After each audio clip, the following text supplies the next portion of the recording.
Hi ಎಲ್ಲರಿಗೂ ನಮಸ್ಕಾರ. ನಾವಿವತ್ತು ಮೈಸೂರಿಗೆ ಬಂದಿದ್ದೀವಿ. ಅಮ್ಮ ಮತ್ತು ಚಿಕ್ಕಮ್ಮಂಗೆ ರಜಾ ಇರೋದ್ರಿಂದ ಮೈಸೂರಿಗೆ ಹೋಗೋಣ ಅಂತ ಅಂದರು. ಅದಕ್ಕೆ ಆಹಾರ ಮೇಳಕ್ಕೆ ಕರ್ಕೊಂಡು ಬಂದೆ. ನನ್ನ ಫ್ರೆಂಡ್ಸ್ ಜೊತೆ ಬಂದಿದ್ದೆ. ಈಗ ಇವ್ರನ್ನ ಕರ್ಕೊಂಡು ಬಂದಿದ್ದೀನಿ. ದಹಿ ಪುರಿ ತಗೊಂಡ್ವಿ ಅಷ್ಟೇನೆ, ಇನ್ನೇನು ತಗೊಳ್ಳಿಲ್ಲ. ತುಂಬಾನೇ ರಶ್ ಇತ್ತು. ಕಾವೇರಿ ಆರತಿ ನೋಡೋದಕ್ಕೆ ಹೋಗೋದಕ್ಕೆ ಲೇಟ್ ಆಗುತ್ತೆ ಅಂದ್ಬಿಟ್ಟು ಯಾವುದನ್ನು ತಗೊಳ್ಳಿಲ್ಲ ಅಷ್ಟು.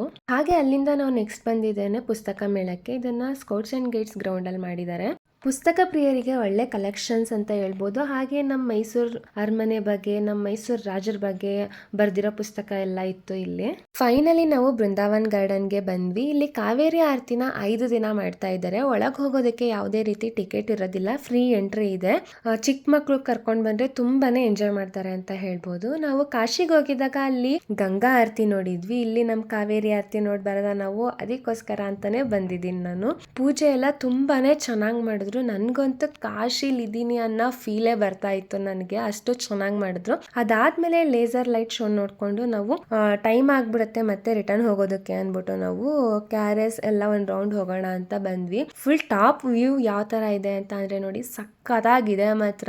ಎಷ್ಟು ಚೆನ್ನಾಗಿದೆ ಅಂತ ಅಂದ್ರೆ ಆ ವ್ಯೂನ ನೋಡ್ತಾ ಇದ್ರೆ ಅಲ್ಲೇ ನಿಂತ್ಬಿಡೋಣ, ಮತ್ ಮನೆಗೆ ಹೋಗಕ್ಕೆ ಮನ್ಸಾಗ್ತಾ ಇರ್ಲಿಲ್ಲ. ಮ್ಯೂಸಿಕಲ್ ಶೋ ಕೂಡ ಇತ್ತು. ಅದೆಲ್ಲ ಮುಗಿಸ್ಕೊಂಡು ನಾವು ಫೋಟೋಸ್ ಎಲ್ಲ ತಗೊಂಡು ರಿಟರ್ನ್ ಬಂದ್ವಿ. ಇದನ್ನೆಲ್ಲ ನೋಡೋದಕ್ಕೆ ಇನ್ನೂ 1 ವರ್ಷ ವೇಟ್ ಮಾಡ್ಬೇಕಲ್ಲಪ್ಪ ಅನ್ನಿಸ್ತಾ ಇದೆ. ಇದೆಲ್ಲ ಹೀಗೆ ಇರಬಾರ್ದಾ ಅನ್ಸುತ್ತೆ. ಇಂಥದ್ದೇ ಇನ್ನೊಂದು ವಿಡಿಯೋದಲ್ಲಿ ಸಿಗ್ತೀನಿ. ಹರ ಹರ ಮಹಾದೇವ್.